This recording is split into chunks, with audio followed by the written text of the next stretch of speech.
사람들 좀 인사할까요? 참 잘 오셨습니다. 큰 은혜 받으시기 바랍니다. 오늘도 정말 잘 오셨습니다. 오늘도 우리를 위해 예배하신 하나님의 큰 은혜들이 우리 가운데 넘칠 수 있기를 바랍니다. 종교 개혁자들에 대해서 생각하고 있는데요.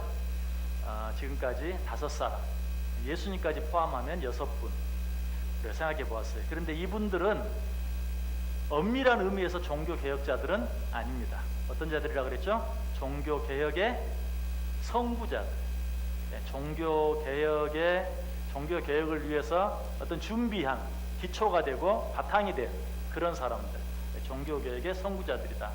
자, 어떤 사람들 생각해 보았습니까? 맨 먼저 예수님이야말로 진정한 종교 개혁의 선구자셨다.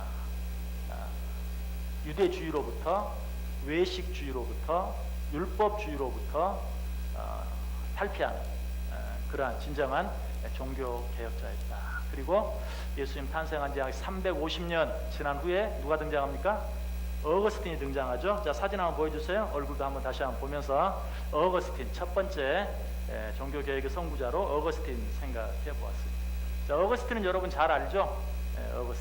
어거스틴 하면 또 누가 생각나죠? 어거스틴의 어머니 모니카. 자, 어머니의 그 눈물 어린 기도로 방탕자 어거스틴이 돌아와서 우리가 지금 생각하는 것처럼 종교의 선구자가 될 수 있었어요. 그래서 이 어거스틴은 정말 중요한 사람이에요. AD 300년경인데 사실 그 뒤에 나온 모든 종교 개혁자들의 사상은 다 이 어거스틴으로부터 비롯되었다. 대표적으로 이제 오늘 우리가 공부할 루터는 오직 믿음으로라는 은혜론을 주장했는데 그 은혜론도 어거스틴에게 나온 것이. 그리고 이제 루터 뒤에 우리 장로교의 창시자라고 할 수 있는 칼빈에 대해서 공부하는데 칼빈의 가장 중요한 예정론, 그것도 어거스틴으로부터 나온 것이. 그래서 이 어거스틴 정말 중요한, 예수님이 이 세상에 오신 지 350년경에 이미 그런 종교 개혁의 발판을 놓았다. 그리고 이제 그 다음 생각한 사람이 그 다음 사진 어거스틴과 모니카죠. 그 다음 이제 종교 개혁의 발판을 놓은 사람이 피에르 발도입니다. 그 루터 동상 밑에 네 기퉁이를 차지하고 있는 사람 가운데 첫 번째 사람 피에르 발도. 이 사람은 약 1100년경, 그러니까 어거스틴이 있은 지 약 800년 뒤가 되겠죠. 800년 뒤에 온 사람으로, 프랑스 사람이에요. 프랑스어로 성경을 번역했고 만인 제사장론을 주장했고 고해성사, 연옥 등을 반대했다라고 말씀드렸어요. 그 다음 사람은 존 위클리프, 다음 사람입니다. 역시 루터의 동상 네 기퉁이 가운데 또 한 기퉁이를 차지하고 있는 존 위클리프. 이 사람은 영국 사람입니다. 탁발 수도사를 반대하고 또 수도원 운동도 반대하고, 파채설, 이제 설명 안 드려도 알죠? 파채설, 예수님의 포도주와 빵이 예수님의 몸으로 바뀐다, 정말 예수님의 살이 되고 피가 된다라고 주장하는 파채설을 반대하고 대신에 임재설을 주장했다. 그리고 위클리프는 영어 성경을 번역한 사람으로 가장 유명하죠. 그래서 위클리프 번역 선교회가 지금도 있다라고 말씀드렸어요. 그리고 이제 다섯 번째가 얀 후스. 이 사람은 어디 사람입니까? 체코 사람이에요. 얀 후스.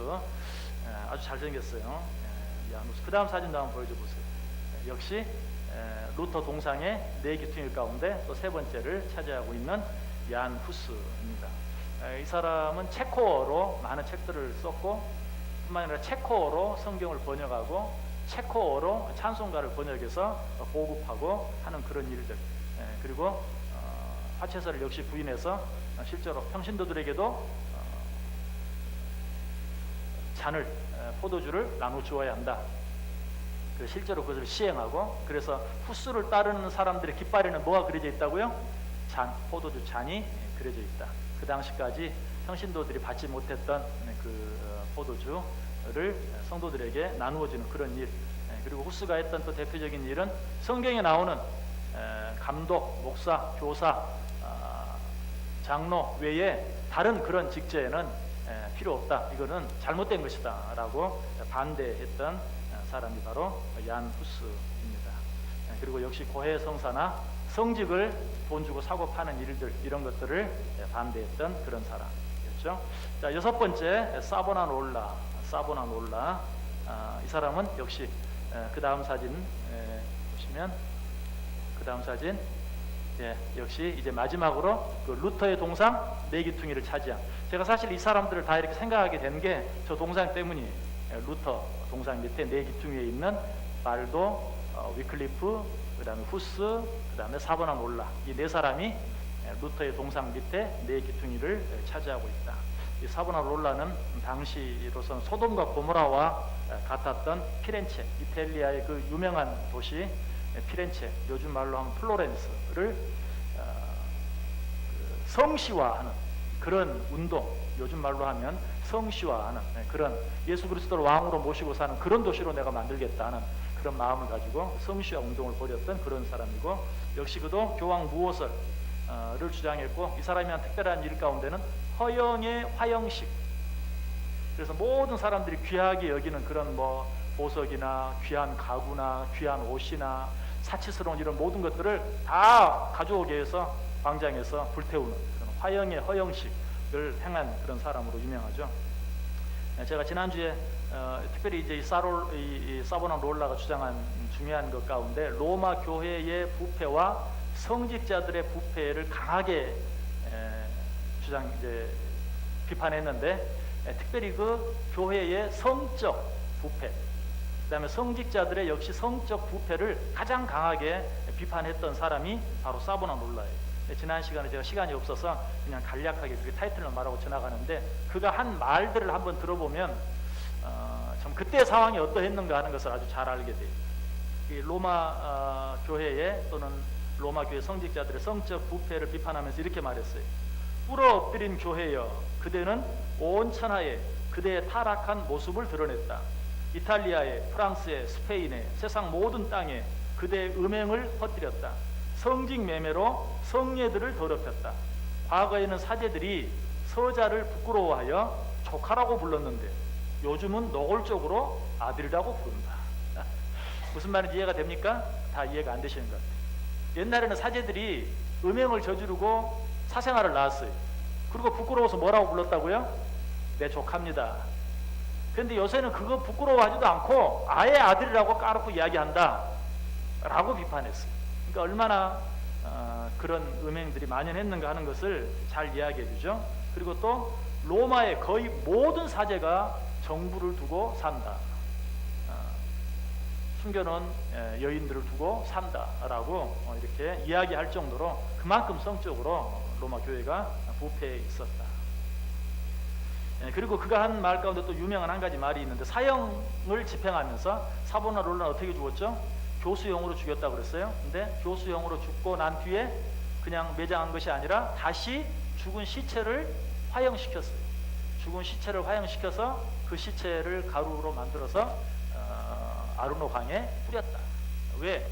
그의 무덤이 생기면 그를 따르는 추종자들이 그 무덤을 중심으로 또다시 뭉칠까봐 곧바로 화형을 시키고, 그래서 그 시체 가루를 강에 뿌리고 말았다. 근데 이 사형을 시키면서 그 사형 집행관이 사보나놀라에게 이렇게 말했어요. 그대를 전투의 교회와 승리의 교회에서 영원히 추방하노라. 자, 전투의 교회와 승리의 교회는 말 설명드렸죠? 전투의 교회는 이 지상교회, 이 신월 중부교회와 같은 지상교회가 전투의 교회 혹은 지상교회라고 말해요. 그러나 승리의 교회는 어때요? 영원한 하나님의 나라에 이르게 될 자들의 모임, 그러니까 구원 받기로 작정된, 예정된 자들의 모임이 지상교회, 천상교회다라고 말했어요. 그런데 사보나놀라를 죽이면서 사형 집행관이 너를 이 전투의 교회와 승리의 교회, 다시 말해서 지상의 교회에서 뿐만 아니라 천상의 교회에서도 너를 영원히 추방한다. 너는 이제 영원히 구원받을 수 없다 라고 선언했어요. 그때 사보나놀라가 죽기 전에 이렇게 말했어요. 당신이 나를 전투의 교회에서는 쫓아낼 수 있지만, 추방할 수 있지만 천상의 교회에서 나를 추방할 권리는 너에게 없다. 참 멋진 말이죠. 네가 나를 이 세상에서 죽일 수도 있고, 교회에서 너는 이제 더 이상 이 카톨릭 교회 교인이 아니다, 너는 이제 구원의 대상이 아니다 라고 나를 이 교회에 쫓아낼 수는 있지만, 지상 교회에 쫓아낼 수 있지만 천상의 교회에서까지 네가 나를 쫓아낼 권한은 너에게 없다 라고 얘기했던 했다는 것이 참 멋진 말이죠. 이렇게 해서 사보나 논란까지 우리가 생각해 보았습니다. 자, 그 다음 사진 한번 보여줘 보세요. 이렇게 해서 지금 이제 저 동상에 나오는 네 사람에 대해서 생각해 보았어요. 자, 여기가 이제 루터고, 지금 힘위에서 누군지 잘 모르는 여기는 유클리프, 그리고 한 사람은 사보나롤라, 한 사람은 후스, 그리고 저 뒤에는 알도, 이렇게 네 기퉁에 루터가 이제 우리가 공부할 루터의 종교 개혁을 위해서 가장 중요한 일을 했던 네 사람에 대해서, 그리고 이제 그 앞에 어거스틴은 저기 없죠. 어거스틴까지 이렇게 생각을 해 본 것입니다. 자, 이제 마르틴 루터에 대해서 생각해 보겠습니다. 이제 여기서부터 진정한 종교 개혁자가 되는 거예요. 진정한 종교 개혁자, 가짜 종교 개혁자 이렇게 나누는 게 이상하지만 말씀드렸죠. 올해 종교 개혁 500주년이다. 2017년이 종교 개혁 500주년이다. 왜? 1517년에 루터가 종교 개혁을 일으킨 것을 종교 개혁의 시작으로 보기 때문에 그로부터 500년이 지난 2017년을 종교 개혁 500주년이다라고 본다. 그러므로 지금까지는 다 종교 개혁의 선구자들. 그러니까 아까 그 동상 밑에 앉아 있잖아요.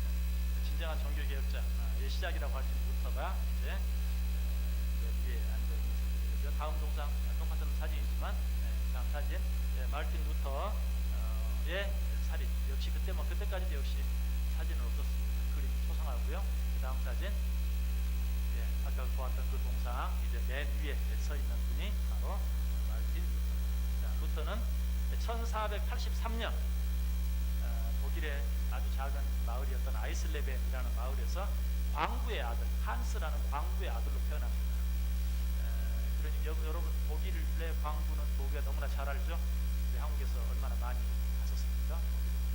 바로 그런 사람의 아들로 태어났다. 그래서 이 한스도 특별히 이제 독일 그 당시만 해도 유럽이 다 그랬지만 이 여러 가지 계급 제도 하에 있었잖아요. 귀족, 공작, 백자 이런 어떤 그런 귀족 계급들이 많이 있었기 때문에 한스도 어떤 신분의 좀 상승을 이 광부를 하면서 돈은 꽤 많이 모았어요. 그런데 돈을 많이 모았다고 신분을 상승할 수는 없잖아요. 그래서 루터로 하여금 어디를 가게 했다고요? 제가 종교개혁 탐방을 마치고 와서 주일날 이제 루터에 대해서는 제가 많이 말씀을 드렸기 때문에 겹치는 부분이 많이 있을 거예요. 너는 법대에 가라. 법대에 가서 판사가 되어라 라고 법대를 보냈다겠죠. 그래서 이제 법대에 진학을 했습니다. 루터가 법대에 진학을 해서 잘 다니고 있는데 방학을 맞아서 집에 왔어요. 집에 왔다가 잘 보내고 다시 개학할 때가 돼서 학교를 가다가 학교로 가는 도중에 들판에서 억수 같은 비가 쏟아졌어요. 그 비를 피하기 위해서 큰 나무 밑으로 숨었는데 그때 벼락이 그 나무에 친 거예요. 얼마나 놀랐겠어요. 나무에 그냥 쫙 큰 나무가 찢어지면서 너무 놀랐어요. 그래서 그 자리에 엎드려가지고 이때 이 루터가 성 안나 수호신, 카톨릭은 참 재미있어요. 왜냐하면 카톨릭에는 각 종교 어떤 여러 가지 직업별로 돕는 수호신들이 다 있어요.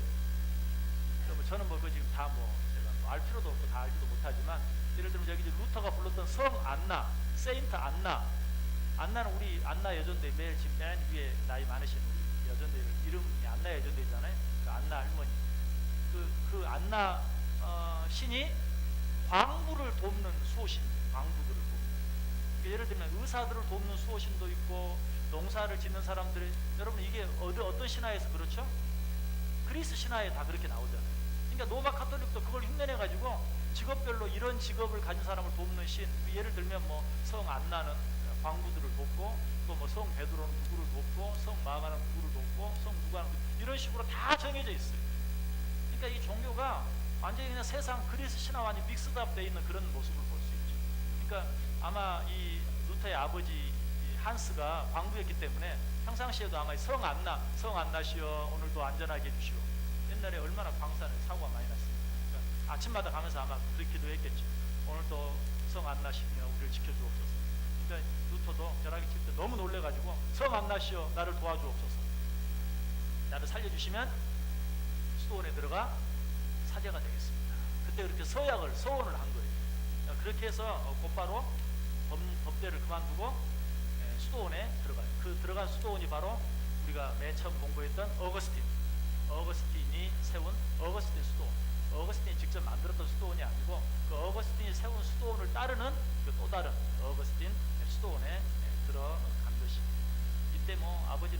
대발 판사가 되라고 법률대학에 보내주고, 제가 말씀드렸죠. 엄청나게 비싼, 당시에는 거의 뭐 웬만해서 집을 팔아도 사기 힘든 법전 책을 선물로 주면서 법대에 가라고 했는데 법대를 포기하고 수도원에 들어가니까 얼마나 기가 막혔어요. 네가 그때 들판에서 들었던 그 소리는, 루터는 그렇게 말했거든. 내가 그때 벼락과 함께 하나님의 음성을 들었다. 나는 수도사가 되겠다. 그랬는데 루터의 아버지는 네가 들은 소리는 하나님의 소리가 아니다. 마귀 사탄의 소리다. 그러면서 절대로 수도원에 들어가지 못하도록 그렇게 했다는 이야기가 있습니다. 다음 사진 한번 보여줘 보세요. 역시 그 루터가 벼락 맞은 곳에 그 기념해서 세워놓은 볼입니다. 그래서 그 다음 사진, 어거스틴이 들어갔던 루터가 들어가서 수도원 생활을 했던 바로 그 어거스틴 수도원입니다. 어거스틴이 저기에서 수도 생활을 했어요. 그렇게 해서 1505년에 저 수도원에 들어가서 수도사가 되었고 2년 뒤 1507년에 사제가 되었습니다. 그리고 1511년에 비텐베르크 대학, 저 어거스틴 수도원이 있는 동네가 비텐베르크인데 그 비텐베르크에 있는 비텐베르크 대학에 들어가서 정식으로 신학을 공부하고 신학 박사학위도 취득하고, 그런데 이때 공부를 하면서 그 기존 교회, 그러니까 로마 카톨릭 교회의 가르침에 대해서 여러 가지 의문을 품기 시작해요. 과연 그러니까 하는 형식으로 이제 공부를 하면서 그런 의문을 품기 시작합니다. 어쨌든 이 루터 수도원에 들어가서 수도사 생활을 하면서 굉장히 엄격한 그 수도원 생활을 했어요. 자기 자신에게 철저히 금욕적인 생활을 했고 할 수 있는 모든 고행을 누구보다도 더 많이 행했어요. 그런데 어때요? 그러면 그만큼 더 마음에 기쁨이 있어야 돼. 우리말로 표현하면 은혜가 더 넘쳐야 되는데, 기쁨이 있고 은혜가 넘치고 평안이 있어야 되는데, 아무리 금욕 생활을 하고 아무리 고행을 많이 행해도 기쁨이 점점 답답해지고 점점 더 죄책감에 자기를 억누르고 하는 그런 것 때문에 굉장히 괴로웠어요. 루터가 얼마나 철저하게 금욕 생활을 하고 고행 생활을 했는가 하는 것은 그 자기 보고 너 비텐베르크 대학에 들어가서 신학을 공부해봐라 라고 말했던 그 자기의 고해 신부 슈타우피츠라는 고해 신부가 있었는데, 그 고해 신부, 이 고해 신부는 뭐냐면 수도원에서 수도 생활을 하면서 자기 고해 신부가 있어서 자기가 무슨 잘못을 하면 그 고해 신부에게 다 알아야 돼. 그래서 이 어거스틴도 뭔가 잘못된 생각만 하거나 뭔가 조그만 잘못만 저질러도 이 슈타우피츠라는 이 고해 신부에 가서 낱낱이 알아요. 근데 너무나 자질구레한까지 다 얘기하니까 이 슈타우피츠가 넌 뭘 그런 걸 죄라고 가지고 와서 뭐 간통이나 음행이나 살인이나 죄가 될 만한 것들을 좀 가지고 와라 라고 책망을 했다 라는 말이 있을 정도로 사소한, 여러분들 가만히 있다 보면 어때요? 누구 미운 생각도 들고 그냥 한테 그냥 쥐 펴고 싶은 생각도 들고 그럴 때도 있잖아요, 그죠? 그런 것까지 그냥 생각만 나면 달려가서 쪼록쪼록 다 얘기하니까 슈타우피츠가 너무 귀찮아가지고 그걸 무슨 죄라고 가지고 왔느냐, 그럴듯한 죄를 지었을 때나 나에게 와서 이야기해라 라고 말할 정도로, 이게 뭘 얘기해? 그만큼 엄격하게 금욕생활하고 또 고행을 행하고 또 고해를 하면서 살았다라는 것입니다. 이제 루터가 이 어거스틴 수도원에 있으면서 어거스틴 수도원에 조금만 문제가 생겼어요. 그 문제를 해결하기 위해서 로마 교황청을 다녀올 수 있는 기회가 생겼어요. 루터에. 그 당시로서는 굉장히 놀라운 기회예요. 로마 교황청에 갈 수 있는. 그래서 어거스틴은 속으로 너무나 기뻐하면서 이번 기회에 내가 성지 로마를 순례해야 되겠다라는 마음의 작정을 세우고 로마에 갔을 때, 로마에 가서 맨 먼저 지금 현재도 교황이 살고 있는 라테란, 여러분들이 흔히 그 방송을 보면 맨 앞에 이태리 베드로 대성당, 성 베드로 대성당이 있고 그 성당 오른쪽으로 라테라노 대성당이 있어요. 그 성당에 교황이 살고 있죠. 실제로 살면서, 그리고 또 여러 가지 행사가 있으면 창문을 열고 메시지도 발표하고 하는 그 라테나로 대성당, 거기를 방문하게 됐습니다. 여러분 거기 가보신 분 있습니까? 예, 거기 가면 유명한 뭐가 하나 있는데, 뭐가 있죠? 계단.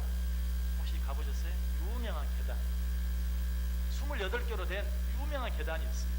아주 거룩한 계단이라고 하는 그 계단이 어떤 계단이냐면, 예수님께서 빌라도에게 신문받기 위해서 빌라도 궁정에 들어갔을 때 예수님이 예수님이 친히 걸어 올라가셨다고 하는 계단입니다. 그런데 그 계단을 천사들이 그 로마로 옮겨놨대요. 그렇게 믿어요. 그래서 예수님이 직접 걸었던, 그리고 그 원형 그대로 천사들이 로마로 옮겨놓은 28개의 거룩한 계단이 라테라노 대성당에 있어요. 제일 먼저 어거스틴도 거기 너무 자꾸 어거스틴하고 루터가 거기 너무 가보고 싶었던 거예요. 그래서 거기 갔어요. 가기만 한 게 아니고 당시 모든 사람이 그랬던 것처럼 무릎으로 그 성당을, 그 계단을 다 올라갔어요. 여러분, 그 계단의 의미가 어떤 의미가 있냐면, 계단 하나를 무릎으로 올라가면 9년 동안의 죄가 용서를 받습니다. 계단 하나에 9년 동안의 죄가 용서. 여러분 괜히 은혜 받은 표정인데 9년 동안의 죄가 용서받고요. 특별히 그 계단 가운데 별 표시가 된 계단이 하나 있어요. 그거는 예수님이 그 빌라도 앞에 가면서 넘어지셨던 곳입니다. 거기는 그 특별한 표시가 해져 있는데, 그 계단은 갑절로 사제가 돼요. 18년, 9년, 다른 계단은 9년인데 그 계단은 18년. 갑절의 기간에 죄가 용서받는 거예요. 그런 계단을 루터는 너무너무 기대하는 마음으로 그 성당을 방문해서 그 계단을 올라갔어요. 그런데 거기를 다 끝까지 다 올라갔는데도 아무런 느낌이 없어요. 그러니까 어거스틴 스토원에서 그 여러 가지 보행과 금욕생활을 하면서 느꼈던 그런 답답함이 또 느껴졌어요. 뭔가 그런 거를 행하면 마음이 더 기뻐져야 되고 평안해져야, 그런 게 없이 더 답답해집니다. 과연 이 계단에 무슨 특별한 영역이 있는가 또 의심하게 됐던 거예요. 그것뿐만이 아니고 이제 또 로마 순례, 여러분이 로마를 순례하는 것은 지금 뭐 아까 그 라테라노 대성당의 거룩한 계단 이야기를 했는데, 그것뿐만 아니라 로마를 순례만 하면, 이 성지를 순례만 하면 모든 죄가 완전히 면제받는 그런 특혜가 있어요. 여러분 지금도 뭐 모슬렘이나 카톨릭 성도들도 마찬가지고 순례를 하죠. 그 순례는 그냥 여행이 아니에요. 그래서 사실 우리들도 성지 순례라는 표현을 쓰기는 쓰는데 좋은 표현은 아니에요. 성지 순례라는 표현은 그 순례를 통해서 죄도 용서받고 뭐 은혜도 받고, 은혜야 받을 수 있죠. 근데 죄 용서받는다는 그런 개념이 굉장히 강해요. 모슬렘들이 그 성지 순례를 하다가 어때요? 정말 수천 명, 수만 명이 한꺼번에 막 압사당해 죽는 그런 위험이 있음에도 그렇게 몰려드린 이유가 뭔가, 죄 용서받을 수 있는 놀라운 기회가 되기 때문에. 근데 이 로마 순례가 바로 그런 모든 죄들이 영구히 면제받을 수 있는 그런 정말 힘이 있는 것이었기 때문에 루터는 잔뜩 기대를 하고 로마를 순례합니다. 근데 그때 뭐 은혜를 받기는커녕 오히려 여러 가지 그 성상들을 판매하는 것들, 상업주의에 물들어 있는 그런 모습들, 그리고 또 마치 루터가 그곳에 갔을 때 성유물을 전시하는 그런 축제가 열렸어요. 예를 들면 뭐 모세가 시내산에서 그 불타는 떨기나무를 봤을 때, 그때 그 타다 남은 가시, 불탄 가시 이런 걸 전시해놓고 뭐 등등 여러 가지 이런 그런 성유물들을 전시해서 이거를 보기만 해도 죄가 용서받는다 하는 그런 일들이 또 행해지는 그런 모습을 보면서 정말 그럴까? 예를 들면 뭐 또 가룟 유다가 또 받았던 은화, 그 성전에 집어 던지고 죽었던 은화, 또 다른 거는 또 뭐 그럴 수도 있는데 왜 가룟 유다가 받았던 은화가 죄를 용서해 줍니까? 그런 것도 전시해 놓고 이런 것도 뭐 보기만 해도 죄 용서 받는 것처럼 하는 그런 모습들을 보면서 크게 실망하는 그런 모습들을 보았습니다. 그래서 이 루터가 로마에 순례를 갔던 어떤 일 때문에 가는 것이었지만, 순례를 하면서 오히려 더 기존 교회의 그런 모습, 특별히 그때 지난 시간에 사보나놀라에 대해서 얘기하면 잠깐 얘기했죠. 그 당시 황제였던 알렉산더 6세, 여러분 그 당시 교황이었던 알렉산더 6세, 이 알렉산더 6세는 아무튼 모든 교황 가운데 최악의 교황으로 알려져 있습니다. 근데 그때가 알렉산더 6세가 있을 당시였고, 특별히 로마에 가니까 요즘처럼 뭐 이렇게 뭐 SNS나 뭐 이런 게 발달된 때가 아니잖아요. 그러니까 로마 이태리에서 그렇게 멀지 않은 곳에 독일이 있다 할지라도 이 로마는 너무 먼 것이었고, 또 거기에 있는 소식을 제대로 들을 수가 없어요. 근데 로마에 가니까 어떤 소문이 도는가, 이 알렉산더 6세가 자기의 정부와 사이에서 태어난 딸과 근친상간을 했다 하는 소문이 이 로마에 가득 차 있는 거예요. 그러니까 그 이야기를 들으면서 얼마나 더 실망했는지 몰라요. 자, 지난주에 봤던 그 알렉산더 6세의 사진 한번 다시 한번 보여드리겠습니다. 제가 바산의 암소 이야기하면서 보여드렸죠. 그 다음 사진. 예, 바산의 암소 닮았다고 제가 말하면서 사브나울라가 말했죠. 바산의 암소가 누구냐? 바산 교가 사제들이 아니냐라고 말하면서 나타냈다고 그랬는데, 바산의 바 알렉산더 6세. 그 다음 사진.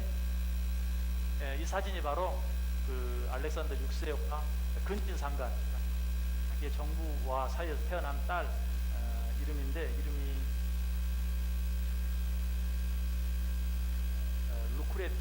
루크레티아라는 그런 딸과 근친상간이 있었다라는 소문을 가서 듣게 된 것입니다.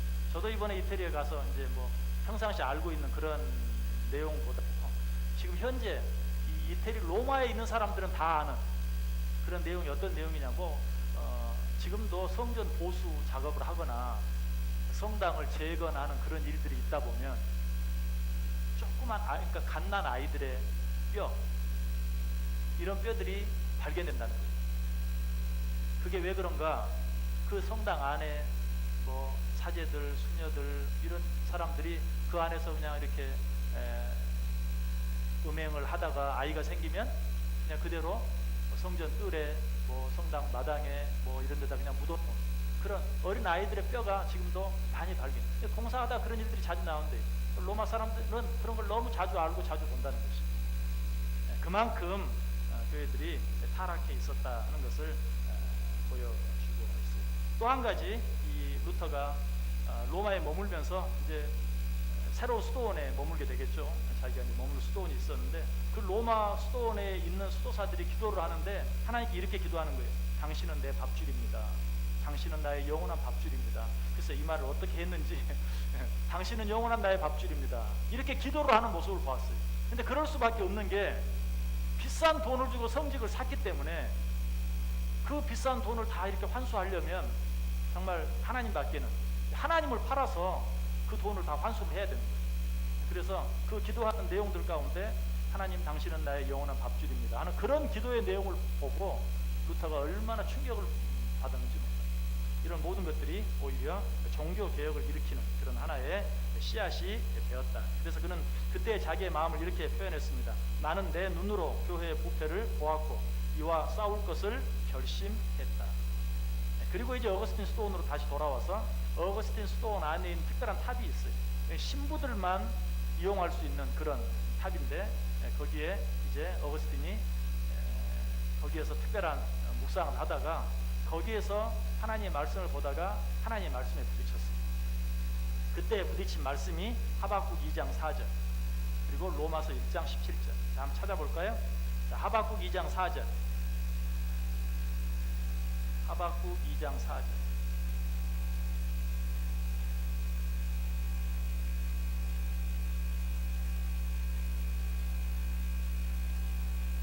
자, 하박국 2장 4절. 구약성경 끝부분에 하박국 2장 4절. 자, 같이 한번 한 목소리로 읽습니다. 보라, 그의 마음은 교만하며 그 속에서 정직하지 못하나 의인은 그의 믿음으로 말미암아 살리라. 아멘. 의인은 그의 믿음으로 말미암아 살리라 하는 이 말씀. 그리고 자, 또 한 구절 로마서 1장 17절. 로마서 1장 17절.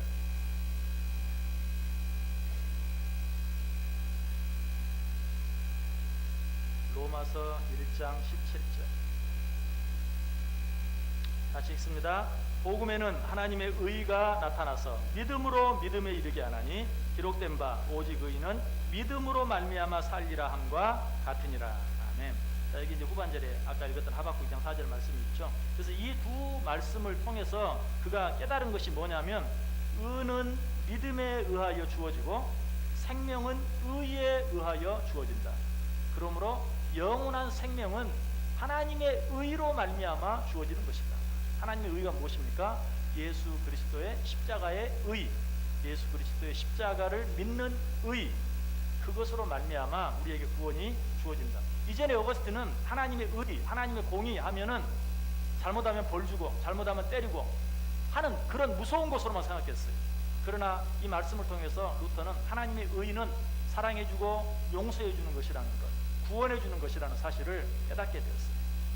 그래서 구원은 인간의 선행이나 노력으로 얻는 것이 아니라 하나님의 의로, 하나님의 은혜로 말미암아 얻는 것이라는 것을 비로소 깨닫게 되었습니다. 그래서 우리가 이제 루터를 이야기할 때 흔히 그 루터가 한 그 회심의 사건을 탑의 체험, 그 탑에서 깨달았다 해서 탑의 체험이라고 하는데, 바로 이 탑의 체험이 종교개혁의 실제적인 불씨가 된 것입니다. 그리고 이 불씨에 화약을 던진 것이 무엇인가? 면죄부입니다. 면죄부. 당시에 이제 면죄부를 로마 교회에서는 이 면죄부를 파는 아주 그야말로 제가 지난 시간 사라 예전대 하면서 베스트 세일즈 우먼이 누구냐, 사라다, 그런 말을 했는데, 그야말로 이 로마 교회에서는 베스트 세일즈맨들을 고용했어요. 물건 잘 파는 사람들. 이런 사람들을 고용해서 뭘 팔게 했냐? 면죄부를 팔게 했어요. 그 가운데 아주 대표적인 한 사람이 있는데, 그 사람이 테젤이라는 사람이에요. 테젤. 이 테젤이라는 사람 면죄부를 팔기 위해서 꼭 옛날 약상사들이 했던 것처럼 서커스 단원들을 동원해가지고 서커스를 사람들에게 보여주면서 사람들을 모으고, 그리고 이 면죄부의 효용에 대해서 이야기하면서 면죄부를 살 때 넣는 그 헌금함, 거기에 동전을 딸랑 떨어뜨리면 그 딸랑 하는 소리가 바로 당신의 영혼이 천국에 이르는, 혹은 연옥에 있는 자들이 천국에 이르는 그런 소리다라고 말하면서, 아무튼 정말 면죄부 판매 1위를 기록한 사람 테젤이라는 사람이 있어요. 루터가 이 테젤과 여러 번 싸웠어요. 루터가 95개조 반박문을 비텐베르그 성교회 안에 붙여놓았을 때 이 테젤이라는 사람은 그보다 더 많은 106개의 또 반박문, 루터가 얘기한 그 95개조에 대해서 반박해서, 루터가 붙여놓은 95개조 반박문은 면죄부가 왜 잘못되었는가 하는 내용을 95개조로 조목조목 써놓은 것이에요. 근데 거기에 대해서 테젤은 106개, 더 많은 106개의 반박문을 가지고 면죄부가 왜 옳은지 또 그거를 또 써서 둘이 서로 이렇게 싸웠다고 합니다. 자, 그 다음 사진 한번 보여줘 보세요. 예, 지난번에도 보여드렸죠? 헌금함. 저기에 면죄부를 사는 헌금함. 면죄부 값을 저기에 딱 넣으면 딸랑 하고 떨어져서 사람의 영혼을 구원하게 한다, 그렇게 말했는데, 루터는 거기에 대해서 이렇게 말했어요.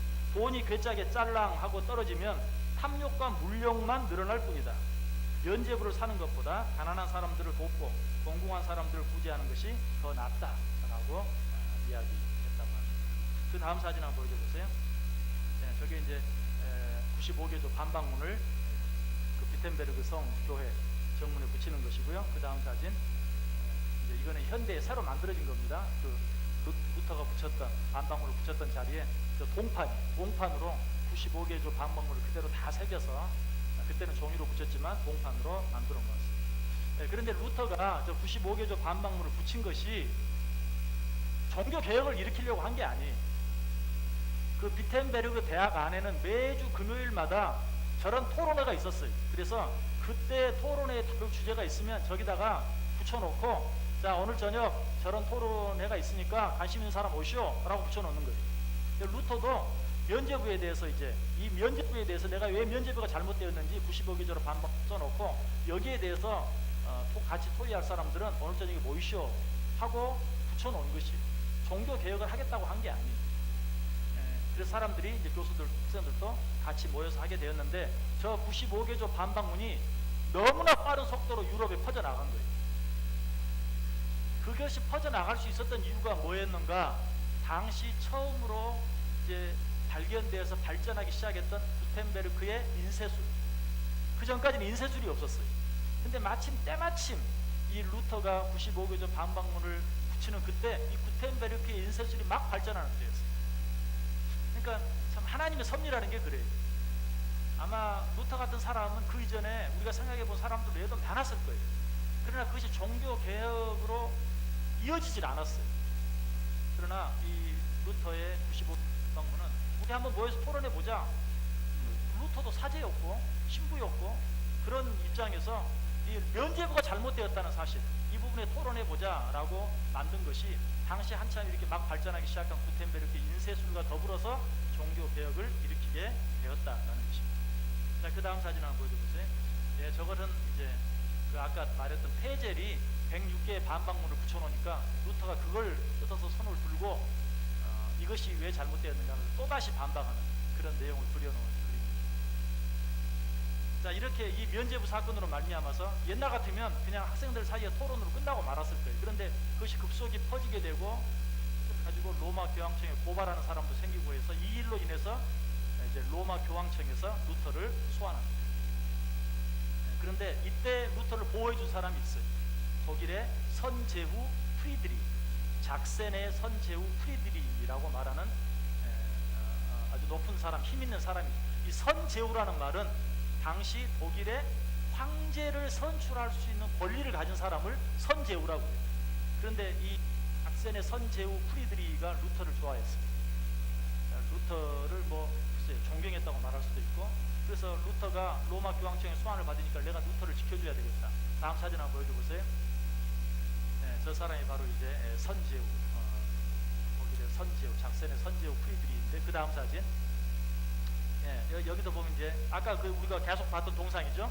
이제 여기 가운데 사람은 다 끝났고, 이 프리드리 선제후가 누구냐? 이 사람이 이제 큰 바깥에 있는 이런 사람들인데, 필립 공작, 프리드리 선제후 이렇게 있는데, 저 사람 가운데 한 사람, 이제 저 사람도 바로 뭐예요? 종교 개혁의 직접적인 개혁자는 아니지만 루터를 그렇게 보호해 주려고 세상 권력을 가지고 힘쓰고 애썼던, 그래서 그 사람도 이 동상 여기 맨 이제 가장자리에 있는 거예요. 제가 참 이 동상을 참 잘 만들었다라고 여러분이 자꾸 말씀드리는 게, 정말 저 하나 안에 그 종교개혁이 어떻게 일어났는가 하는 것을 너무 잘 표현해 놨습니다. 그래서 저 프리드리가 이제 루터를 지켜주기 위해서 루터를 납치를 합니다. 프리드리 선제후가 강제로 거의 납치를 하다시피 해요. 어떻게 납치를 하냐면,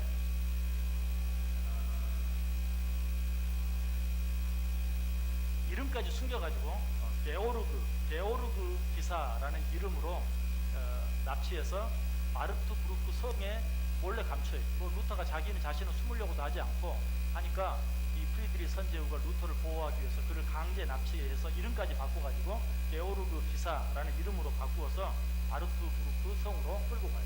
자, 그 동안의 사진들만 몇 장 한번 보죠.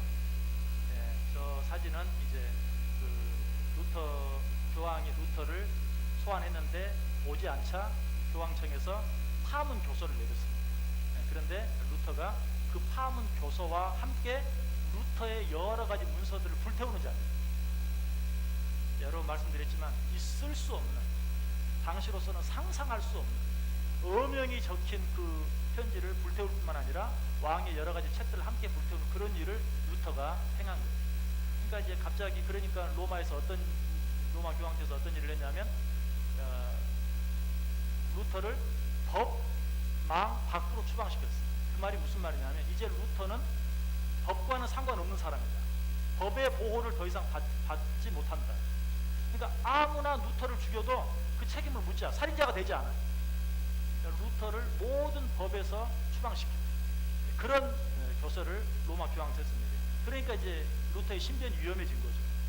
루터를 싫어하는 사람이 얼마나 많겠어요. 아무나 죽여도 아무 상관이 없어요. 그래서 프리드리 제후가 루터를 납치하다시피 해서 게오르그라는 그런 가짜 이름으로 마르트부르크 성으로 옮겨서 거기에서 은둔 생활을 하게 하는 것입니다. 자, 그 다음 사진 보세요.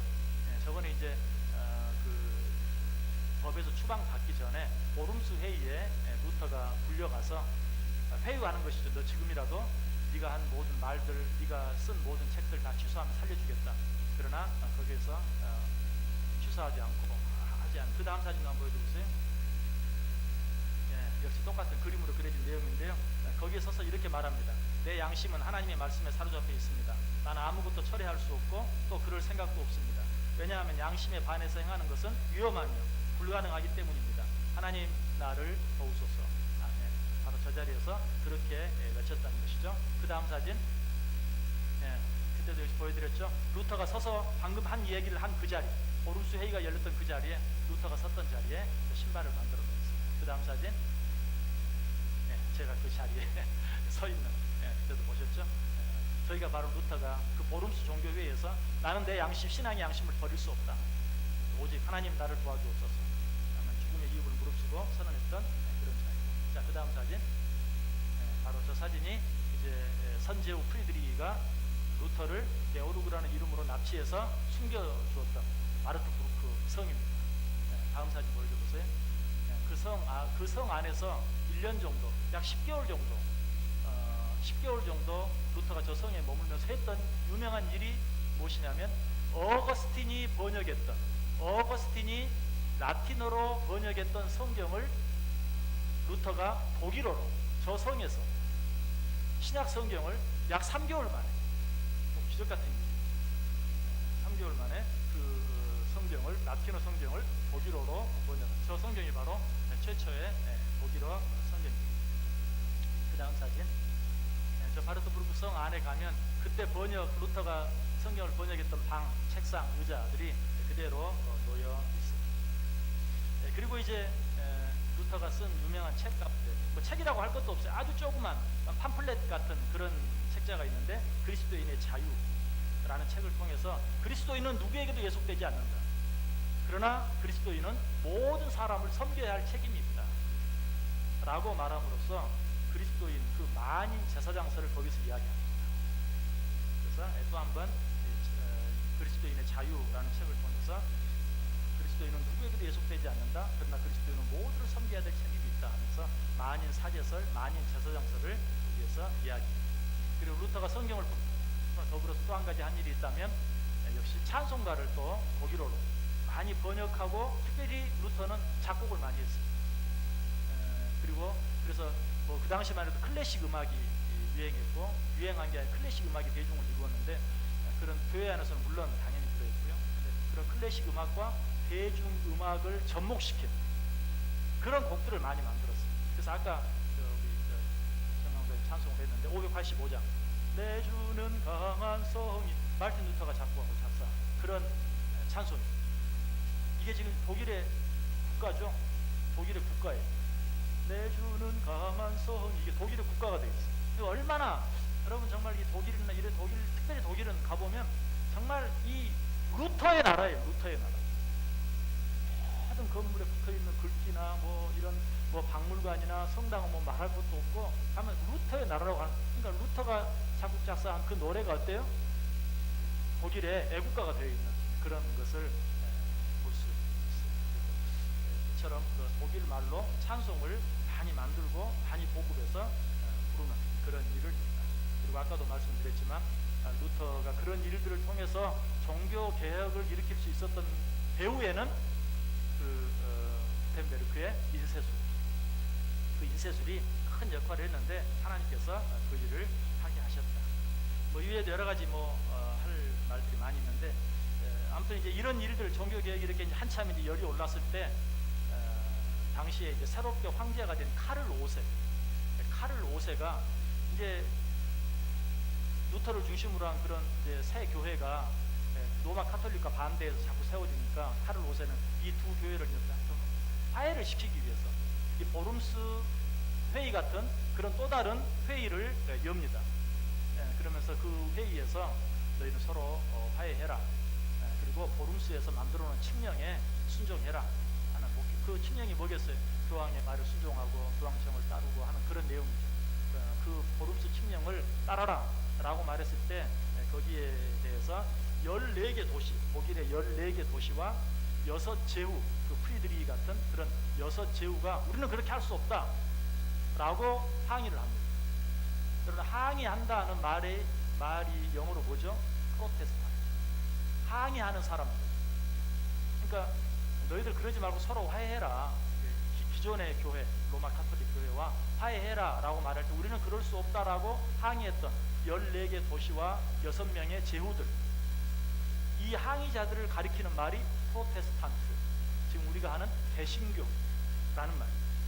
그러니까 개신교는 그런 잘못된 것에 따르지 않고 항의하는 자들이라는 뜻이에요. 사실 그것이 개신교의 이름이 된 것입니다. 그렇게 하고요. 아무튼 이제 마르틴 루터 하면 빼놓을 수 없는 한 가지 일이 있죠. 뭘까요? 결혼. 맞죠? 결혼. 루터는 결혼을 했어요. 그리고 사제들의 결혼을 주장했습니다. 다음 사진 한번 보여줘 보세요. 마르틴 루터의 아내가 되었던 카타리나 폰 보라라는 여인인데, 이 카타리나 폰 보라도 수녀였어요. 수도원에 있다가 탈출하는 사람. 어떻게 탈출하는 줄 아세요? 이 수도원에 청어를 납품하던 사람이 청어를 잔뜩 싣고 수도원에 들어갔다가 빈 수레로 나오면서 그 빈 청어통에 숨어서 탈출했어요. 자, 이 사건이 왜 중요한가? 당시 수도원 생활이 그렇게 어려웠어요. 그리고 그 당시에 수녀들이 수도원에 들어간 게 자기들의 뜻에 들어간 게 아니에요. 부모들이 당시에는 출세하려고 하거나 성공하려고 하면 자녀들을 이렇게 남자든 여자든 수도원에 보내야 되는, 지금 저 태국이나 이런 동남아에 가면 어때요? 그 자녀들이 승려가 되면 굉장히 앞으로 출세에 도움이 되죠. 그런 것처럼 부모들이 이 자녀들을 억지로 수녀원에 보낸 거예요. 카타리나 폼보라도 그랬어요. 그래서 이제 자기들이 성인이 돼서 나는 수녀가 될 사람이 아니다. 수녀원에 들어가면은 결혼하지 않겠다는 서약을 하는데, 나중에 나는 수녀가 될 사람이 아니다. 그래서 그걸 이제 파약할 수 있거든요. 근데 파약하려고 하면 막 핍박을 하고, 막 때리기도 하고, 폭행을 가하기도 하고, 심지어 수녀원 안에서 고위 성직자들의 성노리가 되는 일들이 너무나 많았어요. 거기서 탈출하다 잡히면 사형을 당해요. 사형. 그런데도 탈출하는 사람들이 많이 있어요. 카타리나 폼보라가 바로 그런 사람 가운데 하나였다. 그래서 사실은 루터보다도 16살이나 적은 사람이에요. 그런데 어쨌든 둘은 서로 결혼을 하면서 루터는 이렇게 얘기했어요. 결혼을 하는 것은 하나님의 명령이다. 맞죠? 성경이 분명히 결혼 제도를 우리에게 허락해 주시고, 결혼을 하지 않을 수 있다고 이야기를 했죠. 그러나 결혼하는 것이 성경의 법이고 하나님의 법이. 그래서 루터에게 있어서 결혼은 종교 개혁의 일환이다. 다음 사진 한번 보여줘보세요. 저것은 이제 뭐 만들어진 사진이지만 실제로 루터는 자기와 자기 아내의 사진을 항상 같이 이렇게 붙이기를 좋아했어요. 왜? 그것이 정말 자기가 생각하는 중요한 종교 개혁의 하나라고 생각했기 때문에 자기는 그런 일들을 행했던 것을 보여줍니다. 어쨌든 이렇게 해서 1546년에 마르틴 루터는 세를 뒤로 세상을 떠나게 됩니다. 마지막 사진 한번 보여줘보세요. 저거는 이제 루터의 무덤인데, 루터의 무덤은 비텐베르크 성, 아까 루터가 95개조 반박문을 붙였던 그 교회 안에 루터의 무덤이 있어요. 저렇게 뭐 아주 간단하게 저렇게 돼 있어요. 루터의 무덤이. 루터가 죽기는 자기가 태어난 아이슬레벤에서 죽었어요. 그런데 그 시신이 그 비텐베르크 성 교회로 옮겨져서 비텐베르크 성 안에 루터의 무덤이 있습니다. 이렇게 해서 루터는 63세를 계기로 떠나갑니다. 이렇게 해서 루터 말미암아 특별한 종교 개혁이 일어나게 되고, 역시 이제 그 이후로 여러 많은 그런 종교 개혁자들에 의해서 종교 개혁이 계속 진행되어지는 것을 보게. 자, 마지막 우리 한번 하고 끝내는 거 있죠? 종교 개혁의 3대 빛이. 화면 준비되어 있나요? 자, 한번 따라서 해봅시다. 솔라 그라티아, 솔라 피데, 솔라 스크립투라. 자, 솔라 그라티아 무슨 뜻이죠? 오직 은혜, 솔라 피데. 오직 믿음, 솔라 스크립투라. 오직 성경. 이것이 바로 마르틴 루터로 말미암아 비롯된 그런 종교개혁의 3대 이치다 라고 말씀을 드렸습니다. 여러분, 이런 내용들을 통해서 정말 우리 선배들 가운데 하나님의 말씀, 하나님의 교회를 바로 세우기 위해서 어떤 일들을 했는지 생각하고 지나갈 수 있는, 또 시간 모든 사람들의 이름, 중요한 일들 반복하면서 뭐 다 기억은 못해도 들으면 그래도 생각날 수 있는 정도 할 수 있기를 바랍니다. 한번 기도하겠습니다. 하나님 감사합니다. 종교 개혁의 기초를 들었던 마르틴 루터에 대해서 생각해 보았습니다.